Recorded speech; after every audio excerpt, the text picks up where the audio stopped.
Okay, we are back with another episode. Episode 2. Finally. It's been a lot of interesting things going on in the trade deadline this year. It's definitely the most active trade deadline I've seen in recent years. Yep, most definitely. Yeah, what do you think of the Harden and Simmons trade? Where does that sit on your interest level? I've been kind of back and forth with it, but honestly, I kind of think that the 76ers kind of won it. Maybe by a slim. I feel like it's really Really? close, but maybe they kind of edged it out. Huh. What's your thought process behind that? Because they are getting a prolific NBA talent in James Harden, but this year, in my personal opinion, he has not been an all-star NBA talent. I wouldn't even put him as a top 10 shooting guard right now. Right now, as today it stands. I wouldn't put him top 10. Honestly, I feel like it's all over the place. Like I feel like you get a top 5 talent in this league when he's completely healthy. I feel like lately, like right now, it was reported that he has a hamstring injury, and he had a hamstring injury earlier this season. So he's been having this nagging hamstring injury that's been definitely, he's either been playing through it, or like the Nets are like, we really need you to play because we already have so many COVID issues and this and that. And like I have a weird feeling that something happened internally that kind of like got him super motivated to just like he pulled the same thing in Houston. So like Right. the only thing that worries me for Philly is like you're picking up a player that has thrown a fit twice now and doesn't know where, like, is he going to do it again? Like that, I bet you I that's what all agree. Philly. I think that's what all Philly fans are thinking. Like, oh, you're going to come here, but he doesn't have to be the number one option. So like that's a good point that he's not like the first fiddle. And same with while he was over in, I kind of think that's the problem that he had with Brooklyn was that, like, imagine he like had, now he's third fiddle, that they thought Kyrie Irving was better than him, and now he's not playing half the games, and James Harden's like, but I'm here every day showing up, and like, yeah, my shooting percent's down, but like I'm here. Like honestly, like I was looking through his stats today, and he literally has 10 assists in like how many games this season? Like 16, like That's that. He's true, like a Ricky Rubio.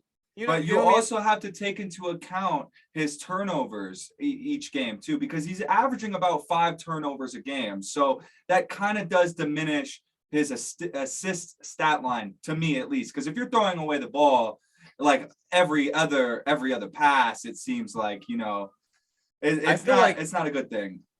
I feel like a lot of turnovers are also based on effort. And if James Harden hasn't been there mentally in the game, he's gonna be like coming up court nonchalant. Like he's like, I'm just playing for the money. Like if he doesn't show up, he's not gonna get paid. So he's got to go. He's unhappy. So like imagine when you got like a really bad job and you just got to show up. I bet that's what he's thinking, and that's how he takes it. Or if I just Right. play bad, maybe they'll trade me. That is I'm one of the curious. main criticisms of Harden, is that his lackluster effort, especially on the defensive end. There's been a lot of like blooper meme plays this year where he just is like letting the ball go. He could have just touched it and it would have been like I saw their that video. possession. Yeah, so his defensive, at least his effort on the defensive end is pretty bad.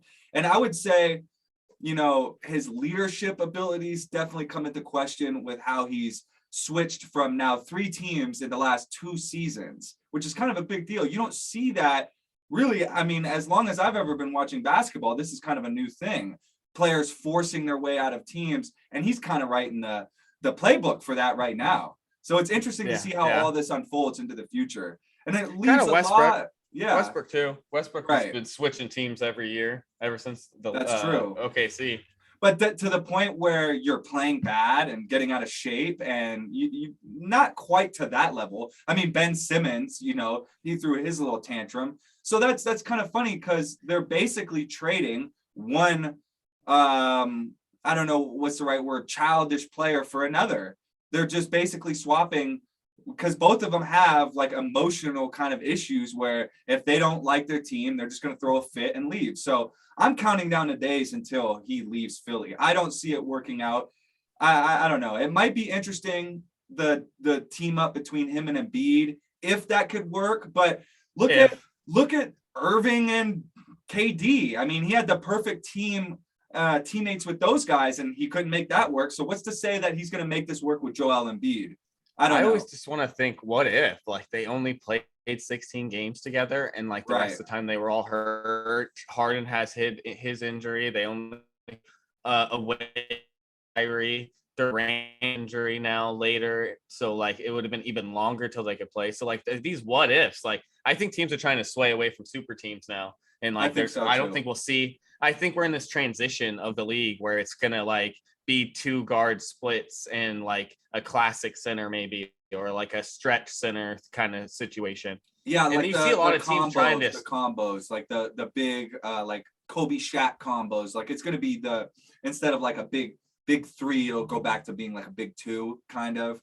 Or I see a lot of teams orchestrating their offense around just young talent. The Cavs have found success with that. And this is a copycat league where when one team finds some success, every team tries to copy their blueprint. You see this with Golden State. You've seen this time and time again when LeBron went with D Wade and Chris Bosh is the era of the super team. I mean, arguably you could say that started with Boston, but honestly, really maybe it didn't work. Like everybody was freaking out saying they're gonna get 4 championships, and they brought home how many and lost to 2 guard teams. Like they only had 2 solid players, and like honestly, the narrative should have ended back then. But everyone's freaking out that when you put these 3 stars together, but there's only one basketball and one player has to sacrifice. Right. And like it did kind of work out, but you see how even in we go back to the Brooklyn situation with all 3 of them, that James Harden took the assist role while Kyrie and Durant were both scorers, like just sitting at the 3-point line while James Harden comes in and creates. He's the primary ball handler and kind of gives Durant the second option. So like when anybody sets a screen or anything happens, he just kind of like passes it quickly to Durant, and then Durant either shoots it or passes it over to Kyrie, and it's back and forth, same kind of play. But like just think long term, like why would Brooklyn do this? What did they gave up everything to bring Harden in, and then like give him away for 2 first-round picks, though. That I think it has to be a chemistry issue because it doesn't make sense on paper. I don't see why they would do that either on paper, but it has to be one of those things that's like a behind closed doors. Kyrie Irving seems to he's very cryptic anyway, but with what he said in response to the trade of James Harden, that it just kind of seemed like there was chemistry issues between those 2 specifically. Those 2, that's right? And then Kyrie not getting vaccinated. We don't know how Harden reacts to any of that, right? Like, what's his opinion on this? And that, like, it does kind of transcend. And nobody wants to talk about. Yeah, nobody wants to talk about it. You see a lot of people when they have those kind of confrontations, kind of like Mitchell and Gobert back in the day when Gobert touched the thing, and like him and Mitchell kind of had a confrontation. They kind of like have to settle it within, and they don't want to talk about it publicly because they don't want. I don't think the NBA wants this stuff.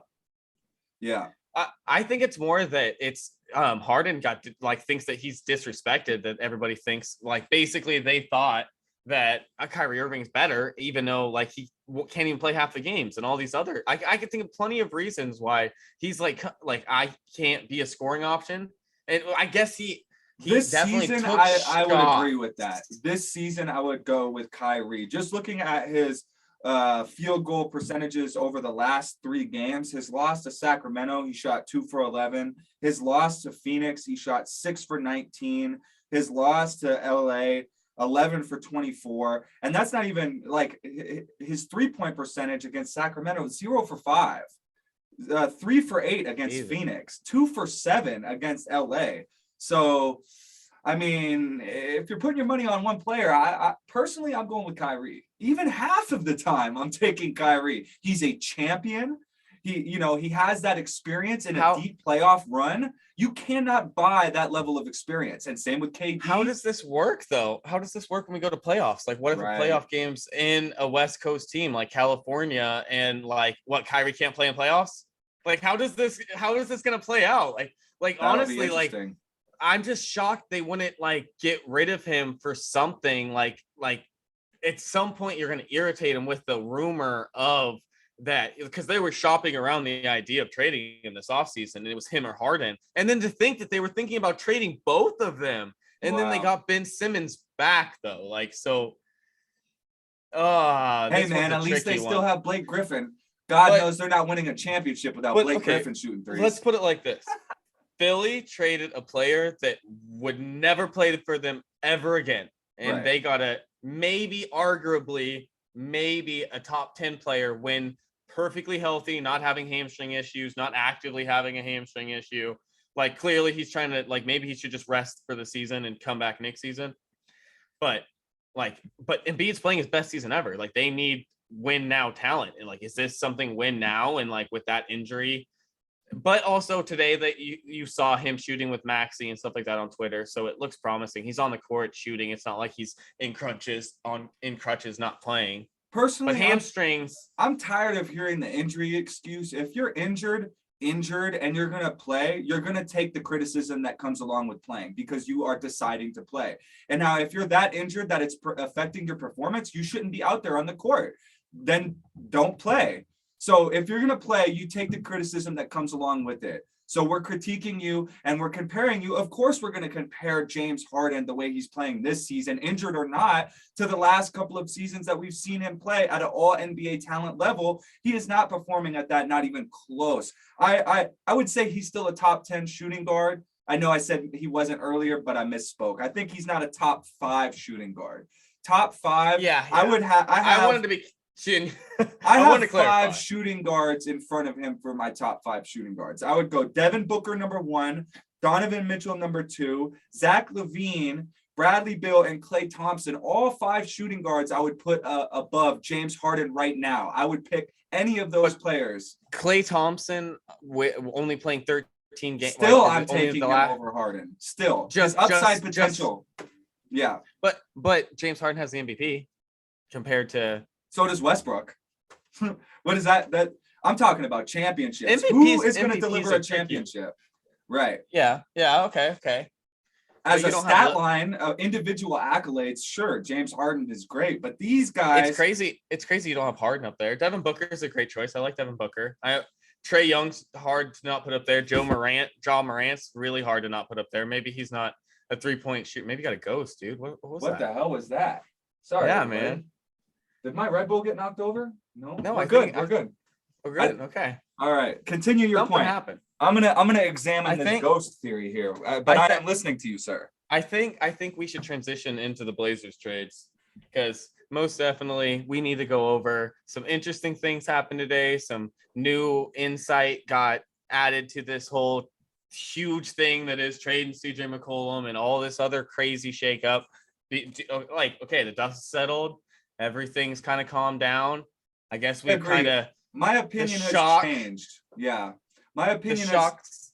Oh, my apologies. Sorry, go ahead. No, I was just gonna finally like let go. Then I'm like finally calmed down enough to even think about it. Because before I was upset. McCollum's gone, man. I know.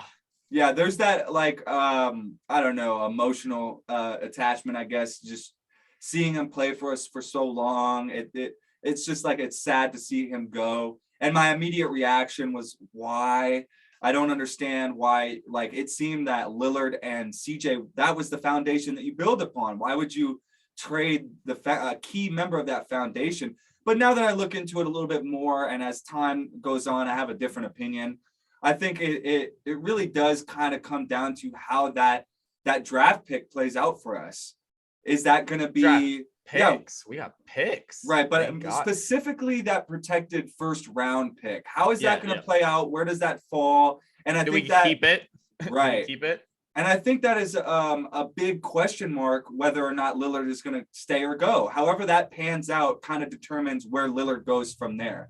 And if he decides to leave, then our roster is pretty much useless, absolutely useless. We're a G League team. We're a complete rebuild mode.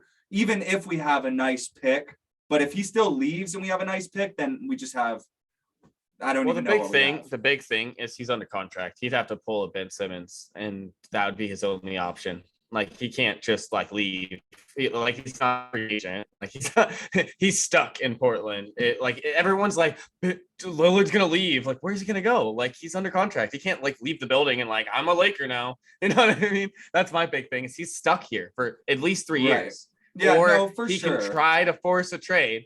Like, don't get me wrong. If Lillard says he wants traded, I guarantee you our GM will drop the needle in a I don't heartbeat think and there's trade him. I don't think that there's anybody that would really equal the value just on a strictly player to player trade that equals the value that a Damian Lillard gives you. This guy is like Allen Iverson talented. Like he Would you is take once in a lifetime point guard, first ballot Hall of Famer. And it's not so easy. Like I could see the Blazers trading him for like 5 mediocre players. And to me, that's a waste of a no? trade, and I hope it I doesn't would turn out that way. I would need 3 first-round picks, like three Yeah. first-round picks. That no matter what, you can rebuild your organization after 3 first-round picks, as long as your GM has a plan and has an insight. As long Or as we like, okay, don't let's be draft realistic. Greg Let's go. Oden. Let Have another Greg let's Oden go through the scenario. league. Let's go through the league and just think about, like, I'm not saying let's go over contracts, so let's Player just for leave player, that out of the strictly, window. yeah. Like in Player, yeah. So like say the Lakers, like who, like it, I'd take AD, like AD. Like, who else would you take around the league if they would trade a big name star that's actually playing? Like, not Bradley Beal. I wouldn't take Bradley Beal. Like you know who's I interesting that I thought would be a good fit for Portland? I don't know if see, it still doesn't equal the value you get for Lillard, but I think Karl Anthony Towns would be a really good fit here in Portland. He's I kind of really just love like Cat. buried over there in Minnesota, and I think he They're would fit figuring really it good. out. Yeah, I mean they have a better record than we do. I think they're in the playoff picture too right now. But I do believe that he would be a really good addition. And I was saying for the longest, man, try to trade for him and keep Lillard, him and the pairing of him and Lillard. But for a straight trade for Lillard, that's tough. I just don't see too many. Okay, people. let's think about it some other way. Like, so say long term, if we want to rebuild our organization, like what would we even do? Like, I think the best thing to do is just go young. Like, I don't think there's any star that we would attract, like, unless we're sitting there trading for certain stars that are like disgruntled to their team, like Donovan Mitchell maybe in a few years in 2024. Like, I bet you there's a few other players that are like not happy with their player, with even like Phoenix, their center. But it's difficult because Portland has a tough time getting people to want to come and live in the Pacific Northwest. You know what I mean? Like a lot of people don't want to live in a rainy state. And I remember when we were trying to get Vince Carter, that was an issue. He didn't want to live in Portland. And Hedo Turkoglu said the same thing, had no desire to live in Portland. So we have another hurdle to get over, is convincing them to want to be here. Because I could see us getting a whole bunch of players for 1 year, for a 1 year contract, and then they leave and then we have nothing. So it's really going to be interesting to see what the new GM does with this free cap space and Damian Lillard going forward. Well, let's go over each little part of it. Let's go over who got what from which one. So the CJ McCollum, Larry Nance Jr., Tony Snell for Josh Hart, Nikhil Alexander, Thomas Strutanansky, and Didi Lozando. And then so 2 second-round picks, the 2026, the 2027, and the 2022 first-round pick protected. Right.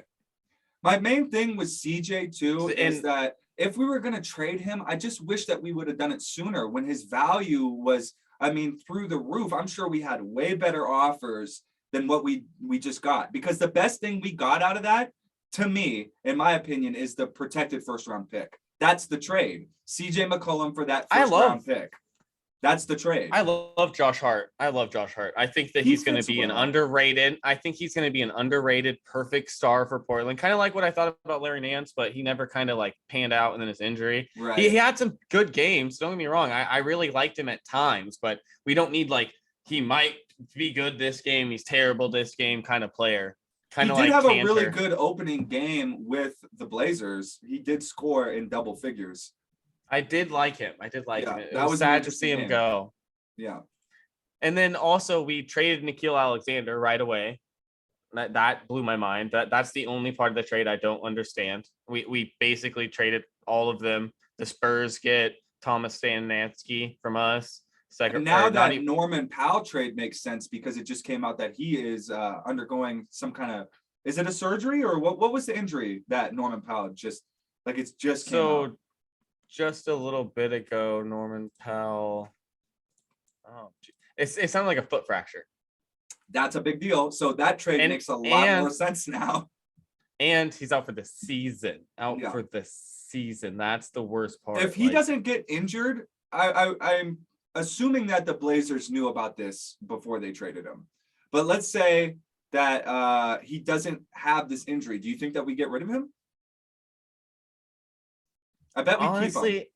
Honestly, we were planning on keep. I think no matter what, we were trading him. No matter what. I don't know why, but maybe it's cap space. Maybe it was like they wanted to dump Robert Covington, and we could get that Winslow kid, because we've been starting Justice Winslow every game since the trade. So clearly, we were targeting Justice Winslow and Keon Johnson. Do you think that maybe all of this is just a little too late to keep Damian Lillard around? Do you think that he is willing to stay for another rebuild? Because there's no guarantee how long this is going to take. Maybe we don't get the right draft pick, right?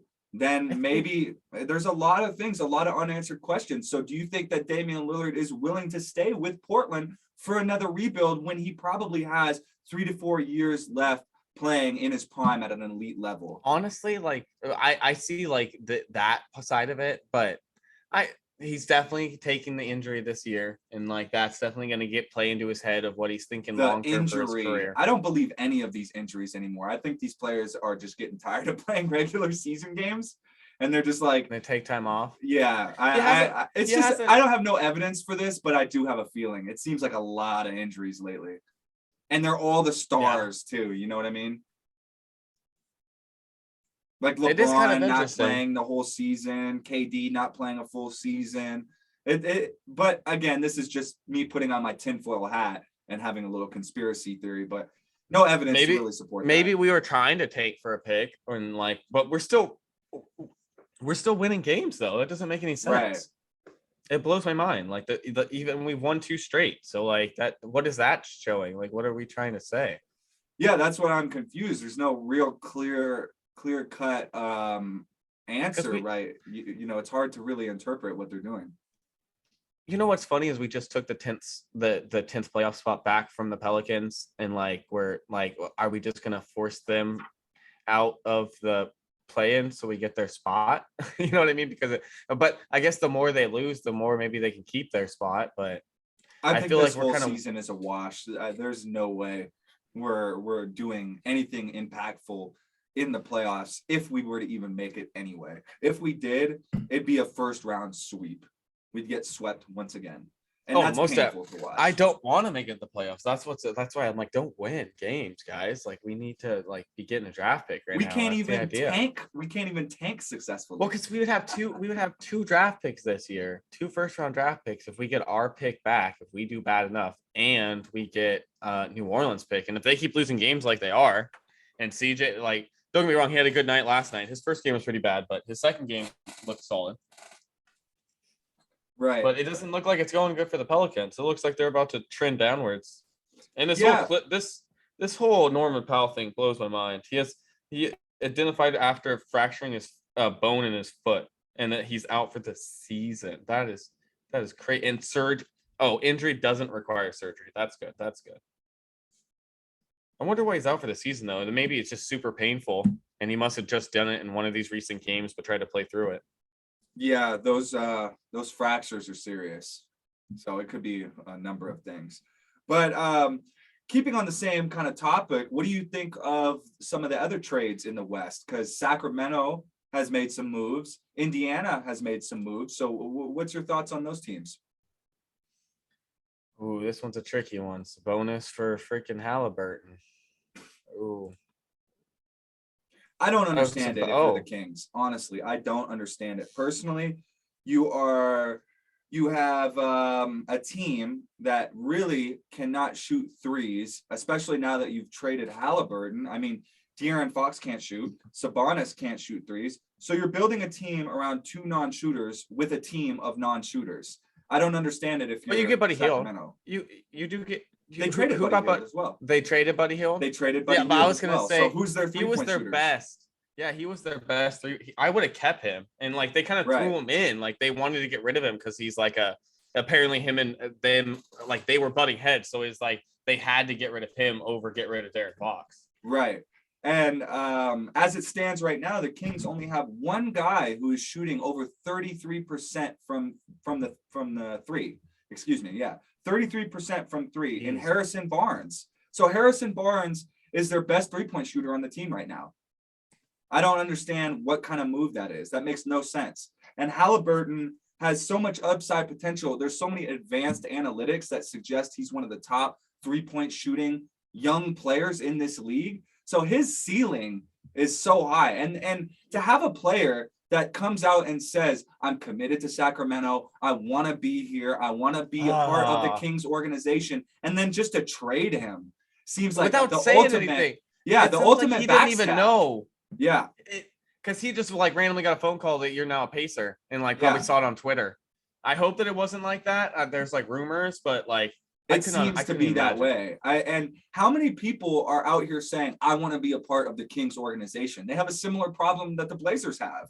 And you have a young talent. Watch. Next season, Sabonis is gone. I guarantee you. Is he expiring contract this season? Did you see that? You know if he's done? They have one more year on his contract or two. I'm not up to date on that. You might know a little bit more about that than me. But Halliburton fell to the 12th pick in the draft. So a lot of teams passed this guy up. And now he's like the hot commodity in the trade, in the trade deadline. And it's really interesting to see the turnaround. I don't think most teams even knew that he was available because like I didn't hear any content about Halliburton's on the trade market or anything like that. This must have been like top secret. Right. And then like that's what they asked for. And they were like, is that all you're gonna take for Sabonis? And they were like, well, if you don't take this trade, we're gonna move on. And the Kings have made some questionable moves over the history of the Kings organization. Like just like win now moves by trading young talent when you don't need to when you're in a rebuild. Yeah, like, win now moves when they're not even in a position to win. And the Pelicans did that too with CJ. It seems like that was a win now trade when they're not in position to win. So it kind of leaves me scratching my head like, what are they thinking? Maybe I should apply for a general manager job. I don't know. I've thought about it, but I guess we're not. But honestly, so like, look, the Clippers are fighting the Blazers for a playoff spot, but like we gave you and you guys lost a game. Like it's just going to be a backward. They've lost 2 and we've won 2 straight. So like they're literally shooting themselves in the foot ever since the trade. And then like also like Brooklyn Nuts, they're the 8th seed. They're like losing. They've lost 11 straight. That is like the bonker. So like you have to make a choice right now. Right. And then also, what was the other? Sacramento? Sacramento is 13th in the West. Yeah, so I don't understand this trade like a win now move when you're in a rebuild mode. It doesn't make any sense. And especially to a guy, the Halliburton is a player to me who makes the right play every time. He's a great playmaker. He gives you the length, the defensive length. He could space the floor. I don't understand that trade at all. And I think majority of the NBA community is in agreement about that. It's a head scratcher. It is. You know what's great though? When you're trying to do a rebuild like the Pacers are doing and trade all your stars for young talent and acquire just young talent, and you just grab Halliburton, just threw him in, like you'll take him for Sabonis, yeah. I wonder if they did a redraft where he would place in that draft because he went 12th overall in that draft. I think he would be top 5 for sure. Top 5. It's bonkers. Did he just get drafted last season? I wasn't sure. It was the season before or the season before that. He's been in the league a couple years now. Okay, so he wasn't like a huge name, and like this year he really started breaking out because they like more and more gave him chances. Yeah, and going into the draft, they said that his jump shot would not convert to the NBA. Well, I think he's definitely proven that wrong now. I don't understand where that narrative came from. That his jump shot would not translate to the NBA is ridiculous. He's on fire. He's on fire the last 2 games. I keep seeing everybody talking about him. Now that he got traded to the Pacers, he's going to get more and more coverage. He's going to be the main star. He's going to become like their main focus point. And he's get paid. He gets paid. Instead of Sabonis and them getting paid. Pacers did an A+ job in that trade. I mean, Sabonis is a great player for a big, but he's a classical big. He doesn't space the floor.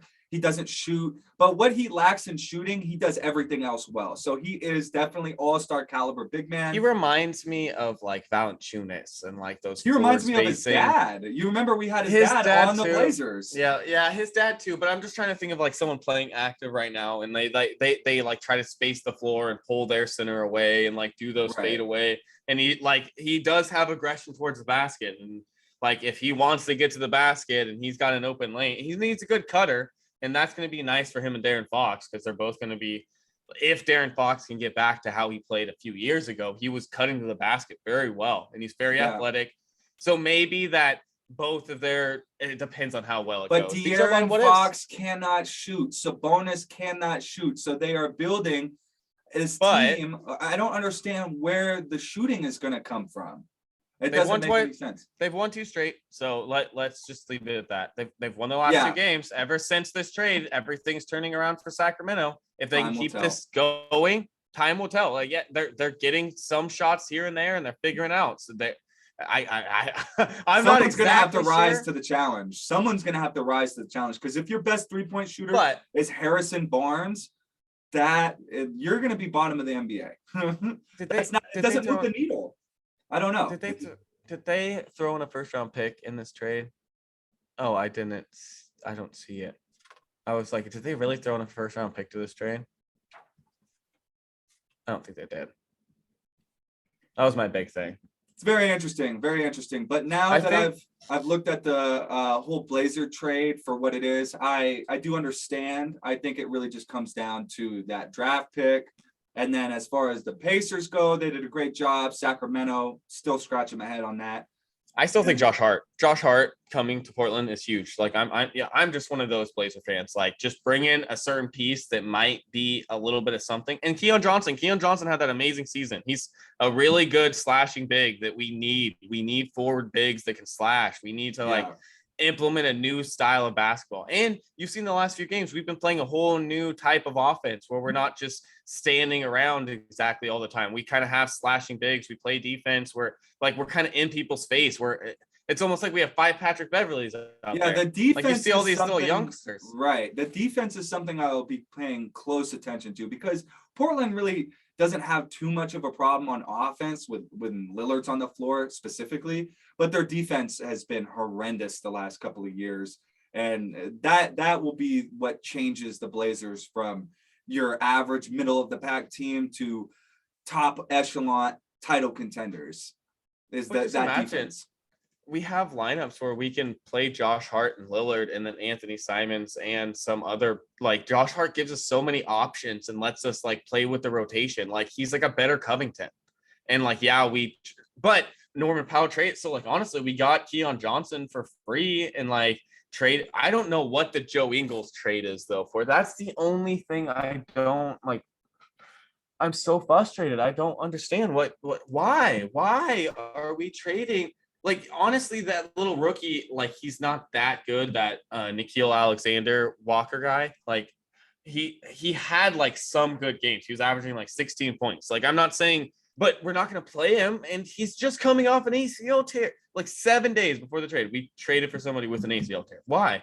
Like, can you give me one good positive reason besides saving money on cap space, and we're going to let him go, and it saves us a roster spot, but we cut Cody Zeller to pick him up to hold him on IR instead of Cody Zeller? Like, are we just babysitting him instead? Or is it because he has a bigger contract and it saves us money? I'm curious. There's so many options. Like, why would we do that? Because we traded both young stars that we got from the Clippers trade, besides Keon Johnson, or not the Clippers trade, the other trade. Yeah, that definitely leaves me wondering what's going on too. That's interesting. I didn't really think about it that way.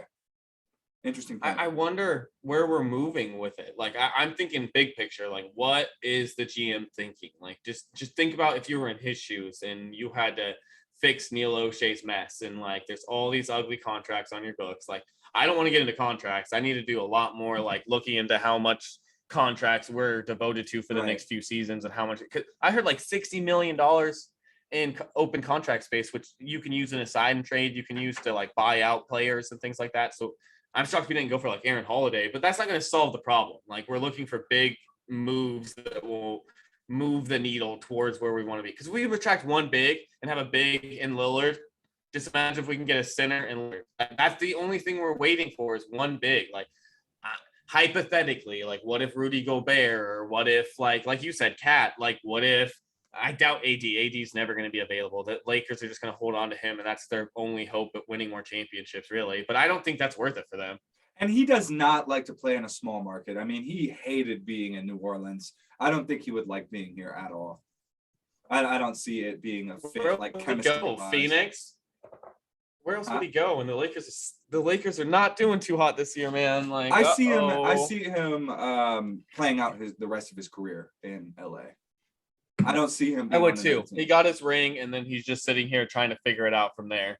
Yeah, they can say it's the after championship blues kind of thing, but and once LeBron retires, it'll be his team, and he'll be like the OG veteran on there. I think this should be our last topic. What do you think about the whole Westbrook trade to the Lakers and things like that? Since we're talking about it anyway. Oh, you mean Lillard for Westbrook? No. Like earlier this offseason, they traded Claudel. They had the trade with the Wizards to acquire Westbrook, where they traded all of their role players over for Westbrook. And like basically they were a championship team, and then they made these certain moves trying to get better for some reason after winning a championship. Right. And then now look at their record, their block percent. They were like top 1 defense last year, and now all of a sudden they're a bottom of the feeder defense, turning the ball over so many times. Well, it looks really, really bad for Westbrook, because where Damian Lillard could say that he hasn't really had the team around him, Westbrook cannot make that argument. He's had tons of talented players around him. He's had James Harden on his team, KD, and like if you go through his record, he's just bounced around from team to team to team, and nobody's ever really said, well, is Westbrook the problem? I mean, maybe there's been like little flutters of that here and there, but now I think if this goes really bad with LA, which it's showing out to kind of go, it's kind of proving to go that way, it really looks bad on Westbrook. All those stat stuffer, all of that shit is going to come back out. It's not a good look for him. He definitely has been getting benched in the fourth quarter, and like it seems like he's back before they're planning on moving this offseason, but they couldn't find a deal this this offseason or this trade deadline. Jesus. He's a guy that can play really good one night and then give you 10 turnovers the next night. And 10 turnovers definitely is going to affect the outcome of your game.